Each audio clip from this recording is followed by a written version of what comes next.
Good evening, fight fans. Welcome to another great episode of Headkicks and Haymakers.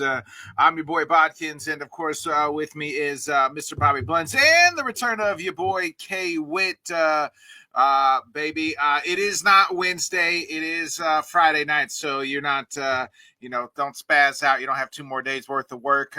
It is the lovely Friday night. I'm super busy doing dad stuff all week. So it's just that time of the year. You know how it is. So the boys said, hey, we can hold it down. We can do the show on Friday night when you're ready. So here we are. We got lots to discuss from last Saturday night. We have 2 new champions. Was it vintage Peter Yan is the new bantamweight champion almost 4 years after he lost 3 or 4 years after he lost the title, and a new flyweight champion in Joshua Van in a fight that really wasn't a fight. But we got to start with the main event. I see, Bobby, I'm going to start with you. I see a lot of people. First of all, I had it all 5 rounds for Peter Yan. I had 45, 50, 45. Peter Yan. I had that on the night. I almost actually live betted Peter Yan on the Merab walkout. I wish I would have, because when Merab didn't come out with the hat on, I knew something was off, and I should have just followed my gut and live betted Peter Yan right then and there before the bell. But I didn't. I wish I would have won some money. But nonetheless, Peter Yan, vintage Yan, your thoughts on the main event, and we'll talk about the rest of the card from last Saturday. I mean, just an all-around incredible performance. He had an answer for every single scenario. I definitely think seeing him the first time helped, but it was, pretty incredible just seeing him. Merab was eventually shooting the takedowns. The first round started, and Merab kind of seemed like he was going to make it a point to stand. Was having some early success, but Petr Yan definitely landed the way heavier shot damage-wise. And then from there on out, Merab was definitely trying to go for the takedown. He kind of does that thing where he grabs his own glove, like when he has the single leg, to kind of improve his grip. And Yan was like elbowing him. And they had everything. Just it would seem so simple to just, nullify the wrestling and beat him up. But every place Merab took the fight, Yan was ready. And it was, I agree. I scored it 50-45. I would say if you wanted to give Merab a round, it would probably be the first. I didn't think he won the first round. I don't either. I'm just saying, like, for devil's advocate, because there were some people saying like he got the first. I really don't understand. There was one judge that should never judge again. 48-47 or something. That is just abysmal for like one-way traffic, because to have that type of performance against someone that is a pound for pounder and to just shut him out for 5 rounds like that is just incredible, especially because Yan has lost the title. You see it's so rare for these guys to kind of climb back and get the gold. But he just looked like the much better fighter on that night, and just incredible game plan. You saw him thanking all of his teammates after. You could really see like how much they all put into it. And I think a lot of people just kind of forgot how good he also was. Who knows what would have happened if he never illegally kneed Aljo. And but he got back, and credit to him. It's going to be exciting what he can do in the future. Yeah, you mentioned that Merab fell in love with the strike and wanted to strike with him. I think, to me, if there's one bantamweight that I'm not going to strike with, it is probably Peter Yan. An elite boxer, guy who, to me, is one of the best. Him and maybe O'Malley, if the best 2 pure strikers in the division. at least at the very top of the division. With your thoughts on, vintage Jan Saturday. I mean, the guy looked just as good as he did, a few years ago when he beat Jose Aldo for the title. First of all, guys, I just want to say it's good to be back. I miss the homies, man. Every once in a while, man, I just like cut on the phone and I'm like, man, damn, man, like what crazy shit is Bodkins gonna say tonight? Damn. So I just, so it's exciting to be here, especially after a pay-per-view like this one. So on to the main event, guys. Let me tell you something. The law of averages oftentimes prevails more than not, especially in fighting. If we could just think about 3 title defenses this year, 3, okay. The 4th one would have been the one that I said, yeah, it's a really good, especially with the competition. When it was Peter Yan, I didn't get a chance to be on that episode of the show with you guys, but when I heard it was Peter Yan, I was like, this is the one. This is the one that could tip the apple cart, if you will. Very much like Bobby said, bro, there were people on Twitter who were going, oh, Marab had him in the first round. Yeah, it was sexy. Marab carried him across the ring. That was sexy too. But other than that, I saw the amount of pressure that Peter Yan was putting on him to be a problem. I think a lot of the shots that Marab ate in the beginning, they began to add damage because what I'm saying, once again, those body shots. Yeah, the body shots were, once he started landing those body shots, those were prevailing. And then, if you've played any sports long enough, you especially sports like when you're on a mat, you're wrestling or something like that, you're going to get those burns, you're going to get those scrapes and scratches. And it's going to be really easy for any of them to open up, especially when you're doing it 3-4 times a year. I felt like it was really uncanny to see Marab get opened up like that really easily. Like, what was that? Like mid-second round, kind of, sort of. It was like mid-second. I was like, wait a minute. I didn't even know he had a cut on his nose. And then all of a sudden, the cut on his nose turned to the cut on his forehead. And it just went on and on. And for me, I think that, even as a person who watches MMA, I think the mystique of Marab even got to Marab. Like, once again, he thought he could have powered through it. I really feel like he still, to me, did not really like lose, like output. You know what I mean? It wasn't like his output changed. It wasn't like he looked tired. He still looked like Marab. It's just that the definition of what could have beat him was just the overpowering of the physicality that Peter Yan was putting on him. Because it wasn't like they were wrestling. It wasn't like there was a lot of top dominant positions being taken by Peter Yan. Nah, it was a really good peppering. If you get peppered like that 3, 4, 5 rounds, you're going to lose, especially after you've been in the ring 3, 4 times a year. And in your mind, the fight plan, the fight plan may not have changed. You know what I'm saying? For Marab, this still looked like, okay, I'm going to do what I do all the time. There was nothing that looked different in between that I can distinguish. For me, that I can distinguish between fight 1 this year and fight 4. Fight 4 should have been completely different because of who he was facing. And I think I think it's kind of like a slept on. I think my only pushback is I think he wanted to. What you're saying there on that part, Whit, is like I felt like he wanted to stay in and fight a little bit more. Yes, he tried for the takedowns. He was just, to credit to Peter Yan, they were unsuccessful. Yes. And Bobby, you said something on last week's show, and I wanted to kind of go back to that. Peter said his hand was broken in that first fight. And you're like, I don't know, if it was or not. Like, I'd hate to say that a fighter, we would learn from Alex, right? When a fighter says he's hurt, he was hurt. And by God, you go back to that fight and how he looked so much different in this fight, that it was one-way traffic the first fight because of the hand issue. And now it's one-way traffic this fight.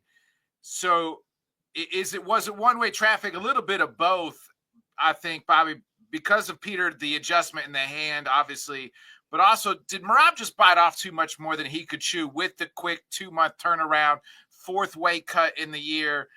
This is a guy who just, doesn't really listen to nutritionists. He just stops eating on fight week and cuts it himself. And also, we always credit to Merab in those 4th and 5th rounds, those championship rounds, and not getting tired and putting the pressure on. But one guy that we've always also credited, Peter Yan, as far as those are usually his rounds too, 3, 4, and 5, because those first 2 rounds he's making all those reads. He didn't really do that. This start slow rounds 1 and 2, but also you just knew he wasn't going to get tired, much like we've seen some of other Merab's fights. Yeah, I mean, I think the thing that benefited Jan the most is he didn't really need to do the data downloading. His team knew exactly what Merab was going to try to do. Yeah. And I mean, not only that, he's also technically had 2 fights against Aljo. So I know 3 fights against that whole camp, right? I guess Aljo, yeah. that whole. So if you think about it, you learn a little bit there, and because I've had a few extra days to sit on this, and I would say you can't not acknowledge him taking the 4th, title fight and the activity. But what I saw in there was not really that. Like Witt said, Merab was kind of more or less trying to exert the same pressure, and Jan was just shutting it down every time. I mean, I think when he finally landed a takedown, he hopped back up, and I think to myself, like, let's say if there's a scenario that he had a full entire camp and this was 6 months down the line or something, I really expect it to go the same way from how they trained for that fight. I mean, that just seemed like more masterful game planning. So I would be maybe like 5% too much activity and 95% just like the perfect game plan by Jan and his team. Like, I really do think Jan gets a lot more bulk of the credit. And then in the first fight, I went back and rewatched that, and you do see him kind of hesitant to grapple because he doesn't have that hand. And it kind of actually reminded me of the first fight of Merab's, his first defense this year against Umar. Umar was up the 2 rounds, and then from what we know, he pretty much broke his hand and then wilted, and Merab killed him in those last 3. In this scenario, there was really no sense that Merab was ever going to be able to outwork Jan, because he just shut down every time he tried to lay on top of him or exert his pressure. He was just able to stuff it, either use the fence's leverage or just fight the hands perfectly and separate. And those fucking body shots were nasty. Like that 3rd round, he threw that kick, and Merab literally like screams out in pain. And like like Merab ain't the type of guy to show off his poker face. And I think any other guy probably would have got finished right then and there, if not the next round, because he just continued to keep peppering those. So I understand it enough to say I want to see the trilogy immediately because of like this scenario. I get all that. But with how good how good Jan did, I really do not see it going any other way. And I was not saying that 10 days ago, so a lot has changed from the work that Piotr Jan has put in. And when we end up doing our pound for pound, he will be at the very close to the top. Like, I mean, he'll be higher than Ilya. I can promise you that. Wow. Okay. Now hold on there, brother. I don't know, but listen, I just want to jump in. Like, I agree with you, Bobby. For me, it's more like 20-80. 20% too much time in the ring. 80% Peter Yan was ready to get in there and do the damn thing. I honestly think I want to see the rematch happen a little bit faster than normal, but the switch is going to go off from Merab in his head. He's too smart for that. We're going to see Merab take it to Dagestan. Okay, it's going to be a match. It's going to be a lot of hand fighting, a lot of grappling, and way less standing and begging. I think that just for the sake of a pay-per-view and people watching, Marab wanted to see if he could knock Jan out and kind of out Jan Peter Yan. It didn't work. I think if you go back to the drawing board and we say, hey, look, use the gas tank, wear him out, wear him down. We're going to see way less fighting. You know, some of those championship fights where it's 25 minutes of guys on the mat. I think that's what will happen if Marab is just because he knows that that's what his strength is, you know, and he went into Peter Yan's world and Peter Yan showed him, hey, look, I'm telling you, and just like you said, bro, those body shots, they were playing the replays all night long, and he was landing on just like the edge of your rib cage. You know what I'm saying? Like the last rib that you have, and he was caving it in, bro. I give Marab 100% credit. Like you said, though, if they ever do that thing like ESPN does with the NFL, and they got that parabolic mic where we can like hear the sounds of those body shots, like those things were nasty, bro.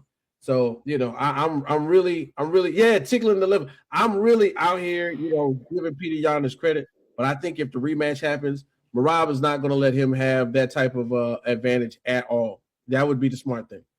Go ahead, Bobby. I know you got something to add here real quick. Well, like, because that to me was, I do not think Marab did this whole trying to do an exciting fight thing. He attempted, like, he abandoned that game plan immediately, and he attempted to take him to, and Yan just forced him to strike. And I think it's a little bit of both. I do feel like Marab wanted to put on an exciting fight and wanted to throw hands, which is, again, the wrong person to do that with is Peter Yan.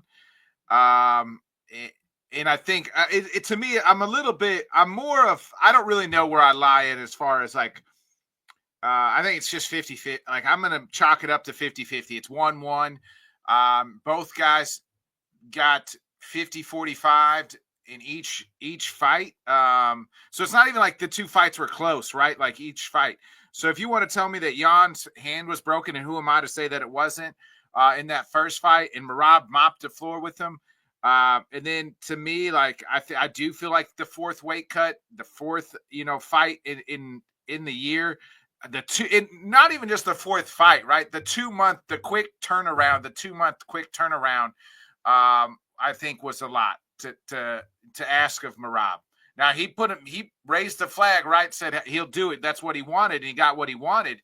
So I do think that, you know, I do think like that comes into play. You're asking somebody to cut weight again in less than 2 months after their first fight. A guy who, you know, it is a little tougher to make 135. He's getting up there in age as well. And, you know, so I'm going to say it's a wash across the board as far as like excuses, not really excuses, but on why each one won the way they won. I'm with you, Bobby. If Marab needs to take some time, and whenever he is back, I think he directly gets a title shot. I've seen some people kind of push back against that.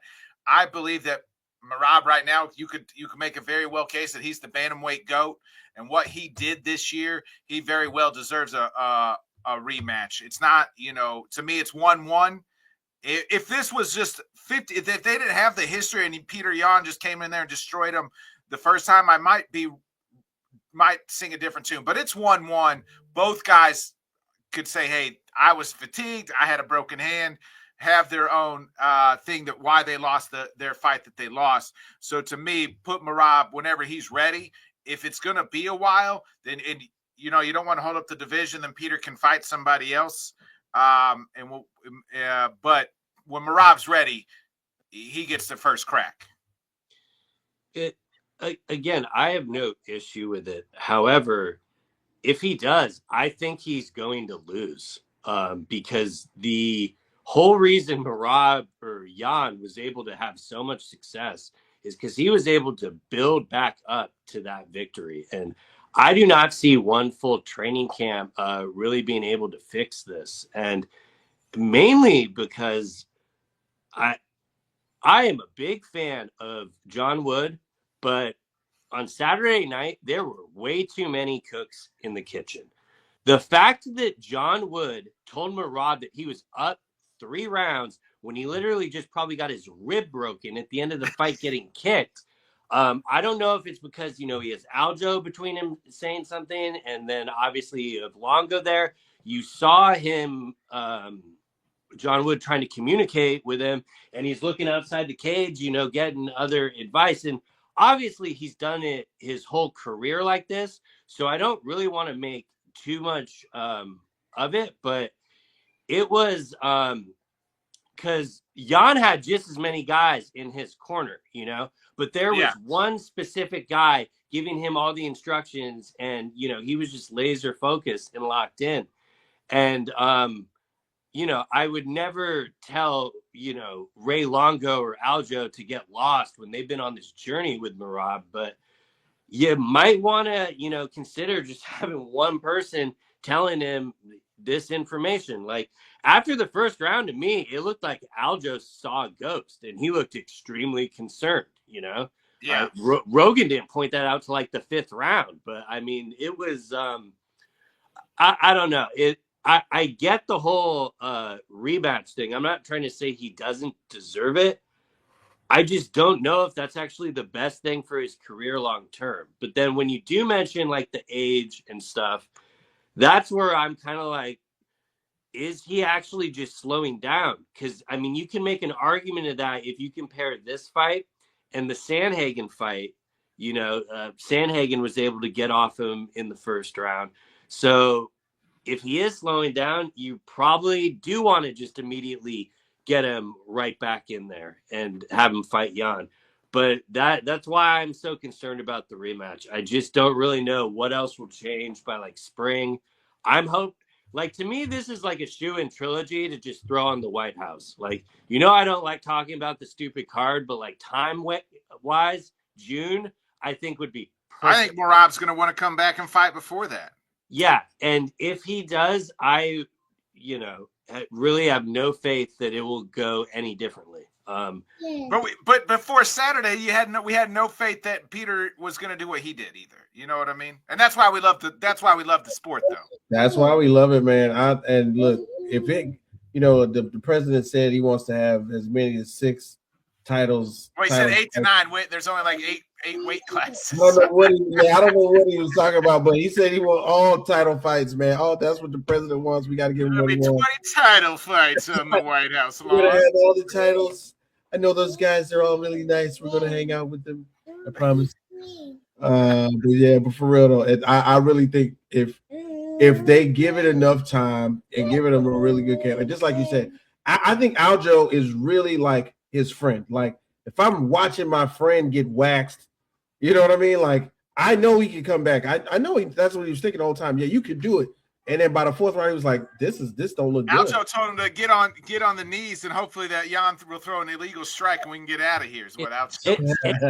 And I don't get them telling him going into the 5th round. They literally told him to essentially hold him up against the fence, and that would indicate that they thought he was well ahead to where he could coast. And I mean, I just don't know how they thought he was up 3 rounds. I mean, John Wood has already kind of like atoned for it. He was asked about it, and he said, in retro, but like his answer to me kind of like made me think of my point of there are too many cooks in the kitchen, because that's like basically what he was describing. So I don't know. I mean, I'm never gonna like count Marab out, but it was just the masterclass that Jan put on was. It was vintage Jan. It was the best performance we've seen of him since that knee to Aljo's dome. Yeah, it was pre-pandemic Jan, pretty much. It was. And yeah, I mean, he's only going to get better. I think like in the end, it will be an exciting thing for the division overall, even if they do the trilogy.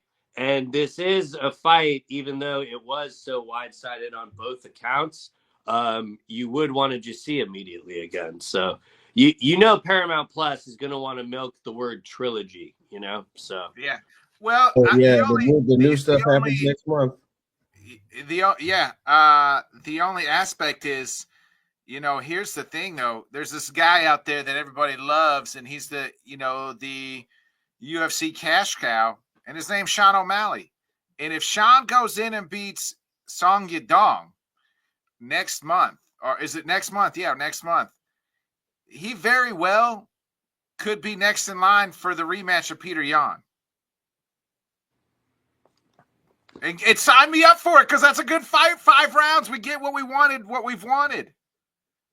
Yeah, I mean, I wouldn't be mad about it. At the same time, What if that's the round robin, right? Well, Jan can't beat Sean, and then Merab can beat Sean. Sean can't beat Merab. It's just a round robin between the 3 of them.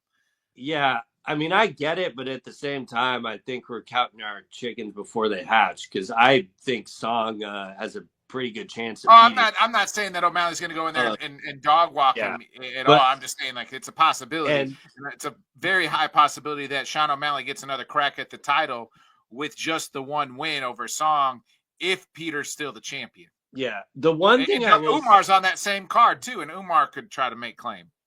Yeah, I mean, the one thing I will say, it is good to see that Dana White does have Merab's back, because at the start of his reign, you could not even fathom him ever getting an immediate rematch.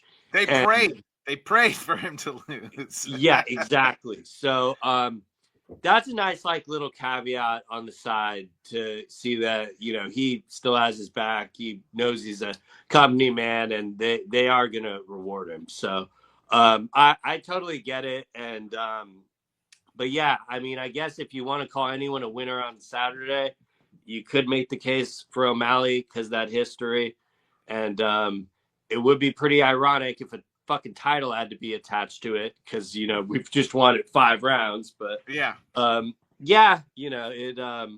absolutely would not shock me. So an O'Malley slugfest out here in the street somewhere is what we thinking. O'Malley Yan slugfest. Huh? I mean, Merab needs the immediate rematch whenever he's ready, and if UFC deserves, and Bobby, you hinted that Merab's been the ultimate company man, especially this year. When you are co-main or main event 4 pay-per-views in a calendar year, in 12 months, this whole year. Yeah, and we'll get to the end of the year awards, and maybe Merab could still be fighter of the year and all that. But man, I mean, you go 3-1 in a year, and we're talking championship rounds and against the most elite. Like, I think you get a pass here, and you get the immediate rematch. I'm unlike you, Bobby. I'm not so sure that I'm not going to just say it's Yan all the way, because again, Saturday, if you would have asked me going in, I said there's no way. I didn't see a path for victory for Peter Yan. So, and then we saw a path for victory. Like it was masterclass. I can't get over how good Peter Yan looked on Saturday night. Yeah, I think why I'm just so definitive with it is just because Merab did everything he kind of wanted to do in the fight. It just didn't work. Yeah. But yeah, no, I get it. And definitely. I think Yan should have his hat thrown in for fighter of the year. Because if you fucking 50-45, the number 2 pound for pound guy, I mean, especially that should definitely count for something. Yeah. Let's move on to the co-main event. Not much to say, because not much happened.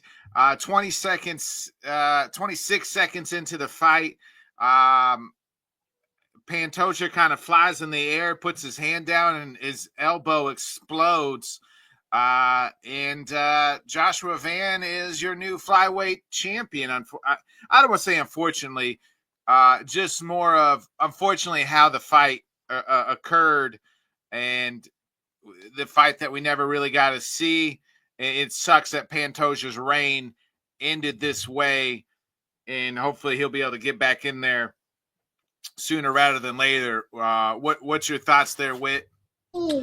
First of all, man, so Joshua Van is out here And I want to say that in the post fight, he did give Pantoja some real kudos because of how it went.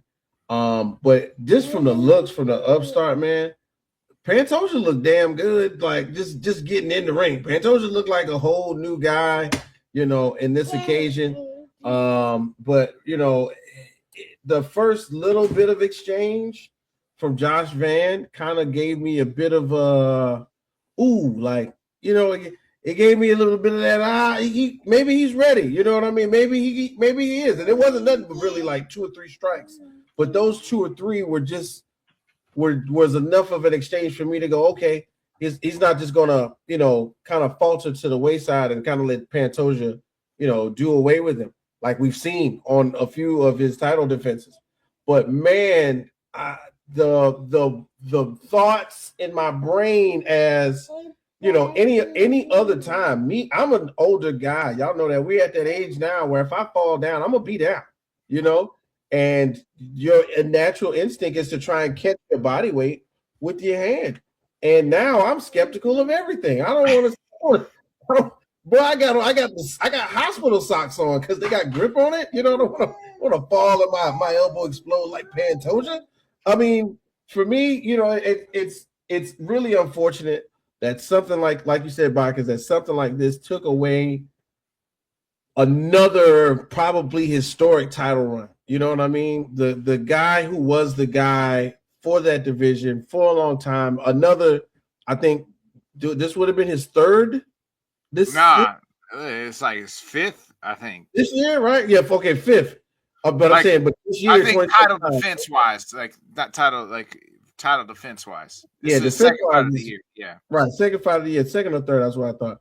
But I mean, still, yeah, the lower Pantoja would have been so much more higher if he would have been Joshua Van. And Joshua Van is awesome, dog. Let me tell you, I give the 1 or 2 times that I wasn't on the show that you guys talked about him, and he had some really, really, really pressure fights. Like I was like, okay, I see why this is the guy we want to put up there with a guy like Pantoja. But kudos to him, kudos to being a real one about it. And he's definitely already put it out there like, hey, whenever Pantoja is ready, like that's the fight that's going to have to happen, period. And in my mind, I want to ask you guys this, and I am not referring to anything in a negative light that we've seen in the past, but if an eye poke is done and it's pretty much justified that the fighter can't see, now it's a no contest. Why is that exploding elbow not a no contest? Because it wasn't a foul. It wasn't a foul. That's why. Okay, it wasn't a foul. That makes sense. Yeah.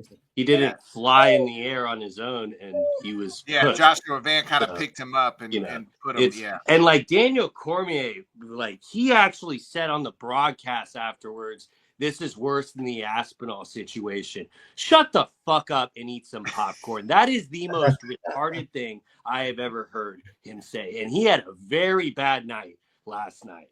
And yeah, sorry. Go ahead. No. I mean, it's a good point. Like, I don't think it was worse than the Aspinall situation. That's just a comical thing to say. Like, one was an illegal maneuver that is like a big problem in the sport, and another thing is what you would call fighting. Like those like freaks act. To me, it's just no different than Anderson Silva breaking his leg or when Conor broke his. It's no different. Like that's the illegal strike happened. It's a freak accident. You know what I mean? It is. Yeah. I wanted to throw that in there, dog. I think what he was referring to was the anticipation to see Tom Aspinall fight that time was really, really high. We wanted to see the anticipation to see Joshua Van and Pantoja go at it. If that's the case, that's probably true. He was specifically talking about him winning the belt that way. So that's why I'm throwing so much shade at it. I get you. And people, I haven't really seen a whole lot of it. Maybe because I have normal fucking people on my timeline, I think. But people, I know that there's haters out there the way that Josh Van, they didn't like the way Josh Van acted when he won the kid's 23 fucking years old. I mean, he just won the title. He just won, this is going to change his life money-wise. The next fight, he's going to, I don't know, who knows how they're doing these pay-per-view points or whatever, but he's going to get the bump, right? So, he's going to give him a break. And then he's handled the things afterwards. Hey, whenever Pantoja's back, we're running it back right away like he deserves it. Even if they would have had a 5-round war and he would have won it, they probably run it back to Pantoja for the simple fact that Pantoja was the long-standing champion for forever and a day. But Bobby, your thoughts there? I mean, I don't know, man. The entire moment just hurt my soul. Sucked. It sucked. Yeah. Yeah. Like, you were so excited, Bobby, for this incredible fight. We didn't even get it. Because when I was watching it in real time, the sequence happened and I witnessed it happen.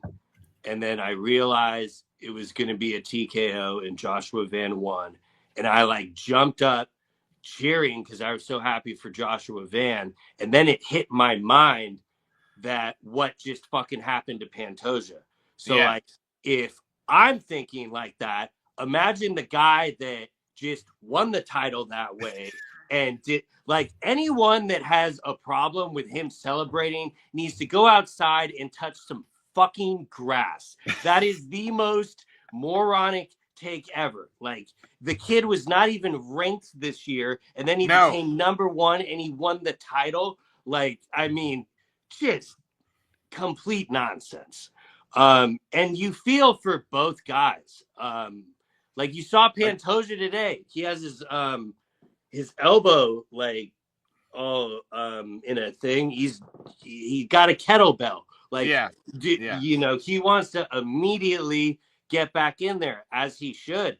And credit to Pantoja, the champion he is, making the post about, this isn't about me. This was meant to be Josh's moment. There are so many champions that just would not have that. Imagine John Jones losing the, and so I don't know. It's just it's unfortunate, obviously, just because we were robbed of such a great fight. I mean, I had people DMing me in the 26 in the 10 seconds. Pantoja came on quick and put the pressure on Van. I don't know if you noticed that, but from what I saw is we were going to get the fight I kind of thought we were going to see, because Pantoja was going to meet him in the center, and Van wasn't really going to, step back. So it was going to be in a phone booth. That's what I thought. Yeah. And I really hope that the UFC waits to get Pantoja's medical report, because the reporting on the broadcast is almost like a different thing. They were trying to say it was a dislocated shoulder. That was Dana at the presser for some odd reason, and I think anybody who could watch that would be like, that looked like a fucking elbow to me. But then, on the post fight, Megan O'Leary, when Rogan and all them talk after the fights, Megan O'Leary came on twice and had to repeat it because they were like, What do you mean a dislocated shoulder? Because they pretty much said it dislocated and they popped it back in. And they were like, but we just saw his elbow snap in half. What do you mean dislocated shoulder? So maybe something it was like both. Maybe it was both. Yeah. And then after that, she tweeted it and said, yes, for the third time, it is a dislocated shoulder. And then obviously his team reveals it was not, it was the elbow. So, look, guys, I'm not a doctor yet. Yeah, and see, that's very true. And I'm no doctor either. But that should look like an elbow to me. Yeah, and so I'm just hoping before the UFC makes their decision, because I've already heard the presser and then talking about possibly going to Japan and stuff. And I really hope they just wait for Pantoja's prognosis to see, because if we're talking 6 months, I would absolutely wait and just. It doesn't sound like Van wants to wait. He wants to fight 3-4 times again. And I understand that because that's always been his mentality, and he's young. So yeah, he wants to go. Yeah. And speaking of maybe what's next for him, if it's not Pantoja, and again, I think we're all in the sentiment. As soon as Pantoja's healthy, he gets the crack at the title. Hopefully, it's still Josh Van because I want to see that fight. But the guy that could be Josh Van's next opponent could have been a guy that fought right before him, and Tatsuyura is the first guy to ever finish Brandon Moreno. Early stoppage there, Bobby? I didn't think so. I had absolutely no problem with it. He wasn't going anywhere. He was just going to take more damage. I knew people were going to have issue with it, so I'm not really mad that they do because, I mean, you could probably let it go longer, but I didn't really see the point. I mean, he was just going to take more damage. So I'm completely fine with it. And is this like another episode of literally us seeing Brandon Moreno like get TKO and then him look up like, but I still got it. Like I'm still here. I swear this. Yeah, he didn't even protest it that hard. No.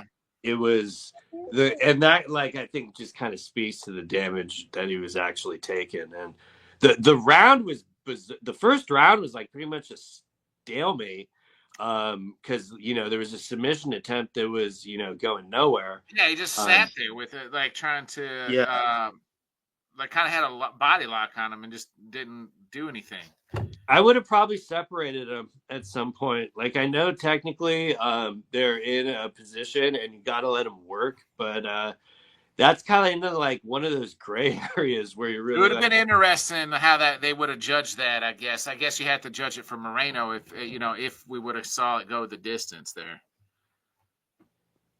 Yeah, it was. But I don't know. It was a really good bounce back performance in the second round, and he just got him down and took the back, and that was.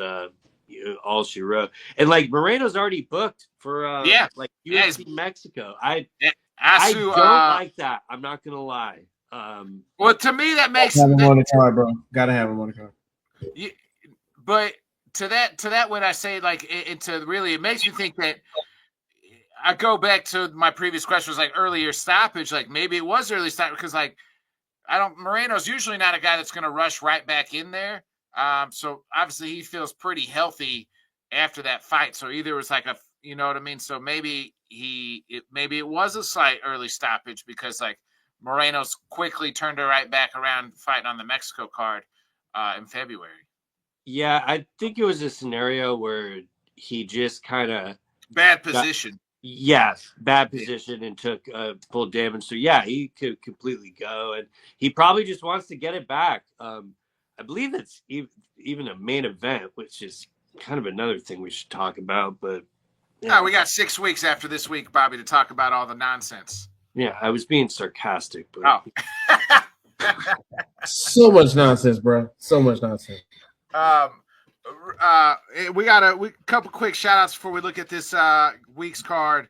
How about Peyton Talbot? What he did to the Olympic gold medalist in Henry Cejudo's final fight with actually taking down Henry Cejudo. Who would have thought 12 months ago when we saw Peyton get just mopped to the floor in wrestling, actually takes down an Olympic wrestler 12 months later and wins the fight. Yeah, man, this was one of the ones I really wanted to keep my eye on. I was definitely I think that there's more than one way to kind of go out as a fighter in the UFC. More than one way. And one of them is like how Triple C went out. It's still on your shield, still going at it, giving it his all. They had some really tough exchanges, you know what I mean? And I give Triple C 100%. And then, at the end of the fight, he's over looking at Dana like, thank you, bro. He had me. Like, he was good tonight. Like, and literally, we get it. Triple C has been in there. He's been in some wars. He did one of the unthinkable, things in UFC history, doing the champ. I mean, I get it. And to end that way, even though it's not a W, even though it's not a win, it's still a hard fought, like it's a hard fought victory. He didn't go out like no chump. He really went out there and gave it his all. He didn't get knocked out. The fight was actually exciting to me. Peyton Talbot does get, for even though I'm talking highly about Triple C, Peyton Talbot gets a lot of credit for going out there and giving it his all. You know what I mean? And really, not kind of pussyfooting because it's an old man. Nah, I'm going to give this old man everything I got. This is his last fight. He's going to know he fought me last. And I can respect that. And I think in the end, Triple C does too. But I really dig that montage. It started off one way. And then, of course, when, the UFC became to get more popular, yeah, he did kind of lean into that king of cringe. Yeah, he was a little corny. Yeah, we know that. But the majority of those times when he was being real corny, he got in that ring and whooped ass. Okay, let's keep it real funky right quick. He got in that ring and showed why he was who he was. So the press conferences might have been corny. What he said was corny. What he wore was corny. But in that ring, he was one of a kind. And that Mighty Mouse thing, that guy, and here goes this cat. Yeah, fighting Mighty Mouse back then. That was a dream in itself to have that be a thing that someone else got to accomplish. So I really want to give a big shout out to Triple C, but a even bigger shout out to Peyton Talbot for really going out there and showing us what he's worth. And I'm sure because of that, Uncle Dana is going to give him some more love on a couple fight nights. Maybe he's going to headline a fight night or something in 2026. I think that'd be great. A nice little Peyton Talbot main event, or co-main event on a UFC fight night. Yeah, I don't hate it. And Bobby, if I would have told you after we watched Peyton Talbot get mopped to the floor in January that he would be ranked like 10 or 11, I think right now, back then you probably would have asked me what drugs I was smoking. I mean, here we are. I mean, and kudos to Henry Cejudo. Like Witt said, I actually was like, man, I like this Henry. You know what I mean? What he was doing Saturday night, the things he was saying. I was like, where's this Henry at? Where's this, even up to Bob, you even mentioned some things he was saying going into fight week was like, that's not the king of cringe that we all hate. Like this guy's likable. Should have been. I wish the likable Henry was around a little bit longer, but unfortunately, we'll see him right off into the sunset. Yeah, probably like the most entertaining fight on the card, like the main card, going back and forth there. Yeah, and it was definitely cool when Peyton hit that takedown there. He was really enjoying all that. But it's like the perfect fight to go out, especially when you kind of know they were like hoping that would be the result with the matchmaking and stuff. And, he just left everything out there. He was definitely taking some damage towards the end of the fight there. But it was, it was a little bit kind of choreographed when they were talking to each other afterwards, like him and Dana. But I was really glad to see them take care of him and give him like the video and stuff. And I do have to say that's probably the best retirement video that the UFC has ever done. I like how they showed both of his runs like separately for the titles and stuff. And there was a lot of effort kind of going into it, and you could really feel that. And he's kind of gonna always be this like what if, because he like retired straight in his prime, like the first fight back from the pandemic. But I still think down the line people are still gonna like have fond memories for him for the fights he gave us. So I think he could have had like a better night for losing, like everything kind of worked out. And he kind of passed it all to Peyton. I was kind of liking their father-son dynamic during the press conference and stuff. So, Henry showed me a lot. And then to try to end the beef with Brandon Moreno at that, too. Yeah, I'm sorry. That seemed way too You always get me to go back to hating on him, but like that was a little much. But like, yeah, good for you, Henry. Like, get all He's the trying. He's trying, Bobby. He's trying. He's like a you know. But yeah, like no, I an mean, AA he should meeting. be happy about the performance. And it's good to see him kind of like go out on his terms, like knowing that this was going to be the last one. So I think it couldn't have worked out better for him, and it obviously couldn't have worked out better. I mean, to me, I had it 30-27. I didn't give Henry a round, Me but neither. it was still a very entertaining back and forth fight. Yeah.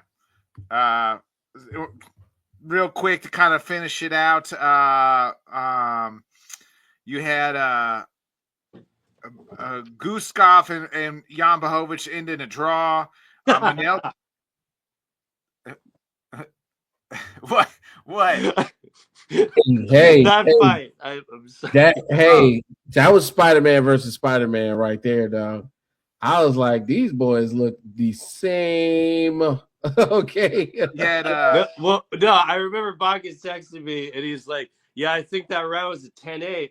I'm like, "Yeah, I don't think that was a 10-8." And then it ended up being a fucking draw. And I texted back like, "Well, I guess it was a 10-8." Exactly. I told you it was a 10-8. Manel Torres with an upset win over Grant Dawson. How about Chris Duncan and Terrence McKinney? I mean, those fights are never going to last long, and well, it didn't last long. Macy Barber with the nice win, huge bounce back win for Macy Barber. What on the Macy Barber thing? Like, Mark Smith, you are a fucking moron. Okay, continue. Thank you. Yeah, agreed. Might be time for Marvin Vettori to hang it up. Jalen Turner, welcome back to the UFC. It's absolutely time for Edson Barbosa to hang it up. I was really disappointed he didn't lay his gloves down. But yes, shout out to Jalen Turner, great win. I got to jump on that one. Look, bro, you took the words out of my mouth.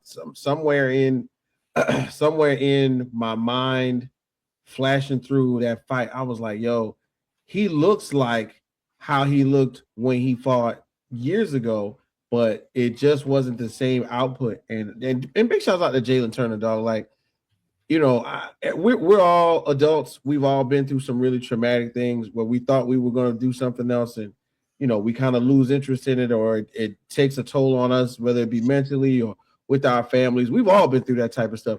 But I can't imagine how Jalen Turner felt, accomplishing a goal after returning back to the ring and getting out there and telling the story that, he thought he kind of lost it. He didn't think he was ever going to be able to do it again.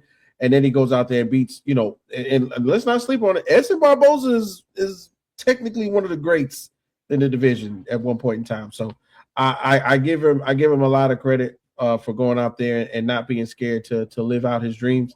And I think it was pretty cool, man. If kids were watching, my kids were watching that part of the prelim. So like, I was like, y'all see that? Y'all hear it? He didn't give up. I felt old in that moment. I was like, y'all heard that? I rewound it a little bit. I was like, see, he could have quit. He didn't quit. He went back and trained some more.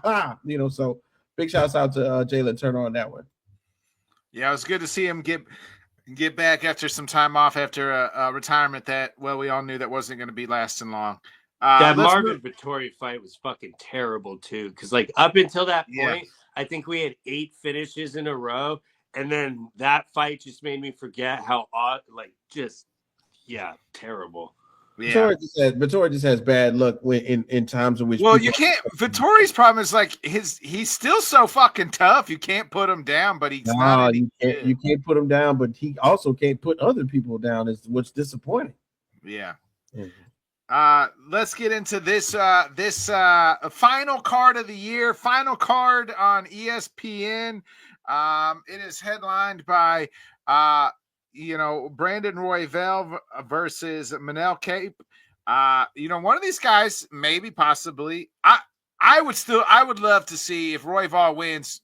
Give me fucking Van and Royval again for 5 rounds. I mean, fuck it, Taitora. Fuck what's the other Japanese guy that just recently won that's trying to make his way? Hiraguchi. Like, now, give me Brandon Royval versus Josh Van 2 in 5 rounds. If Royval wins, real quick, just kind of run down the card, and then we'll kind of pick the just kind of talk about the main. And if you guys want to add another fight in here, you got Giga Chikazi versus Kevin Vajillos as the co-main. This is and once at the Apex, I forgot to mention that. So this is Elite Pecs, though. I'm excited for this one. Elite Pecs. You excited about Elite Pecs, right, Bobby? This is some Elite Pecs. I can't wait. You got Cesar Almeida versus Olzacek. I like this guy here, the Costa kid versus Melky Costa. Yeah, Milky Cortez versus the last pirate is the fight I circled. That's gonna be, that might be fight of the night right there. Agreed. That's gonna be a banger. King Green returns against Lance Gibson Jr. Amanda Lamoche versus Jillian Robertson in a nice fight in the women's strawweight. And you got Uncle Neil on the card. You see him? You see him? You see Uncle Neil on the card? Bringing in, welcoming former Bellator champion I'm going to butcher his name, Amazov. Former Bellator champion. I actually saw a cool video. He's from Ukraine, and he actually had to hide his belt in his house during the bombings, and then was full in uniform and went and got his Bellator belt. So I did see that too. Yeah, he went and found his stuff, right? Yeah. I'm kind of surprised this is so low on the card.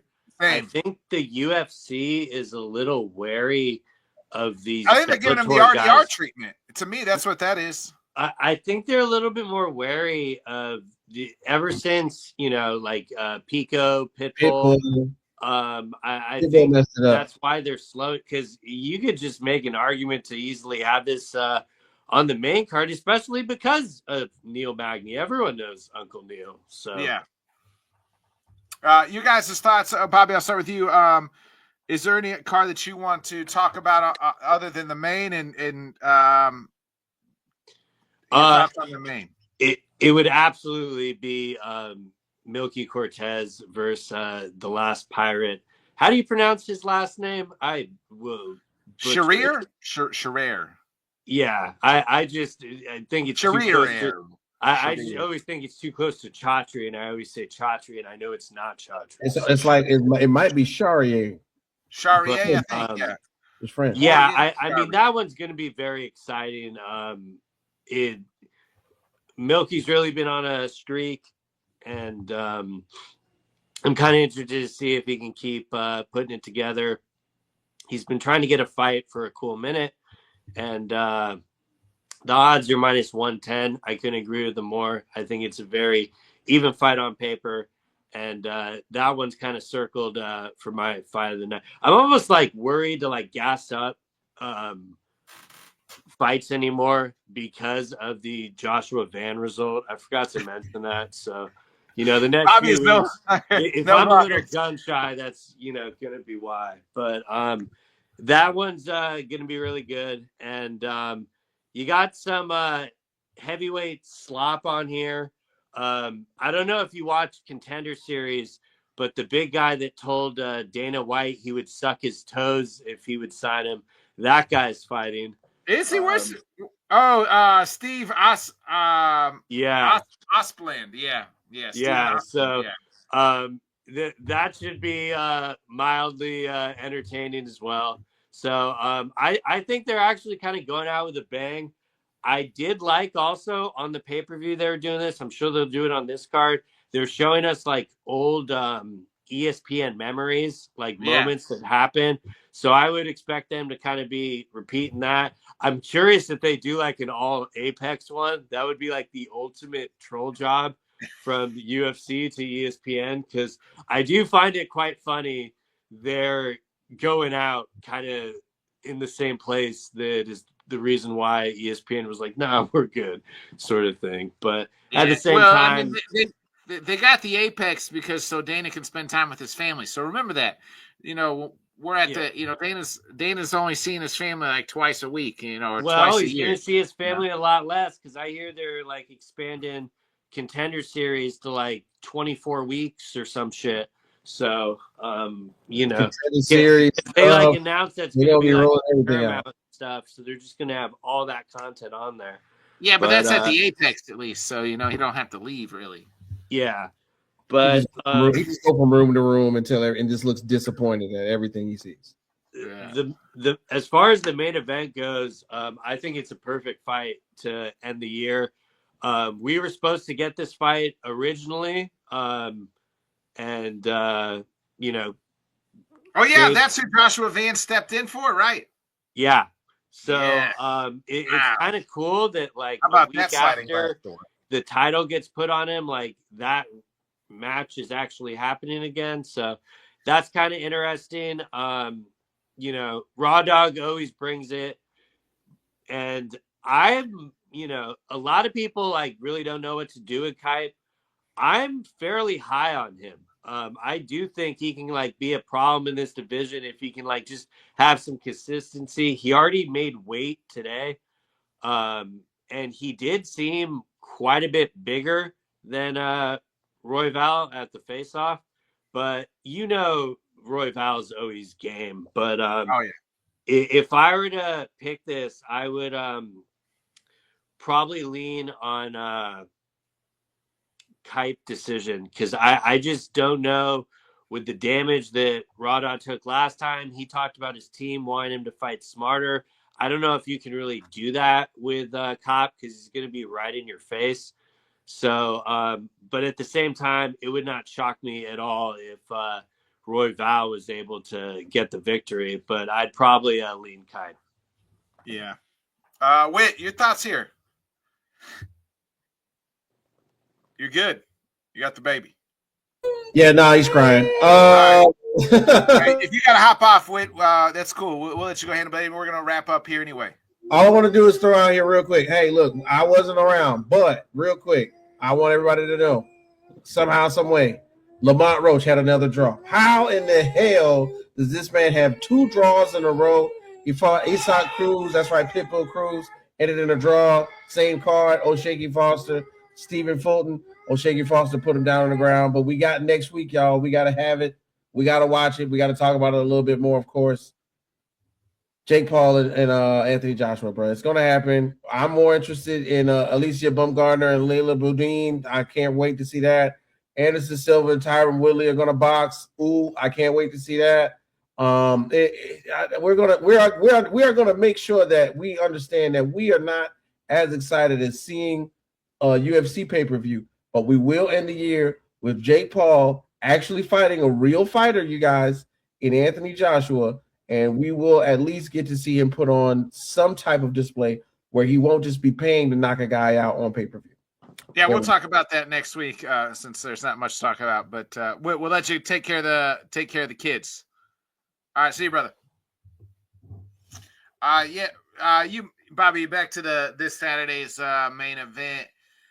Yeah, I'm kind of with you. Actually, I think Royval gets. Royval's one of my favorite. Man, there's so many I love. I was talking to somebody today about the flyweights, and I just like so many of them. Like Moreno, I'm a fan. Royval, I'm a fan. Pantoja, I'm a fan. It's just like their fighting style. My favorite division next to 170 easily. Yeah. What they're doing. Give me. I'm going. Baby, I like it raw. Yeah, I like it raw. Give me the Raw Dog, baby. I think Raw Dog by decision gets it done. I just think that he's been in there more. Manel I feel like always something happens. If Manel wins, prepare. He'll get those last racial slurs in on the ESPN.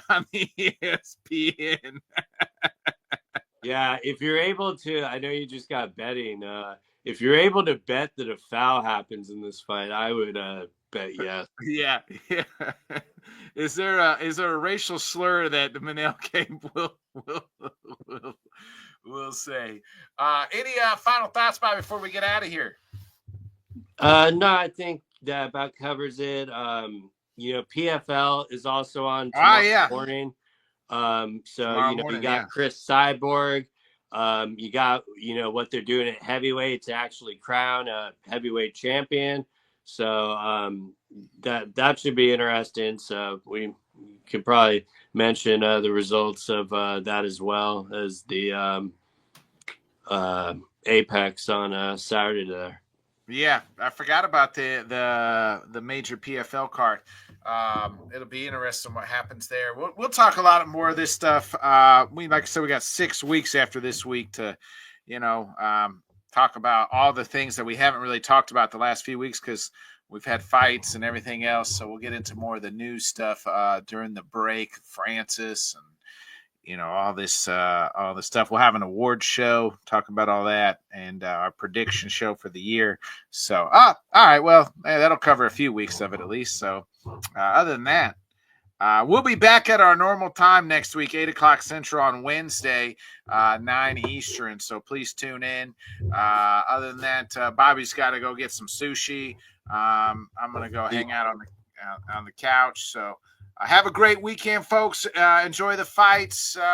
Be a friend, tell a friend, like, subscribe, share. We'll catch you next week back at our normal time, 8 o'clock Central, 9 Eastern, Wednesday. See you then. Enjoy the end of an era. Thanks so much for joining us, and until next time, let's talk sport, friends. Thanks for watching.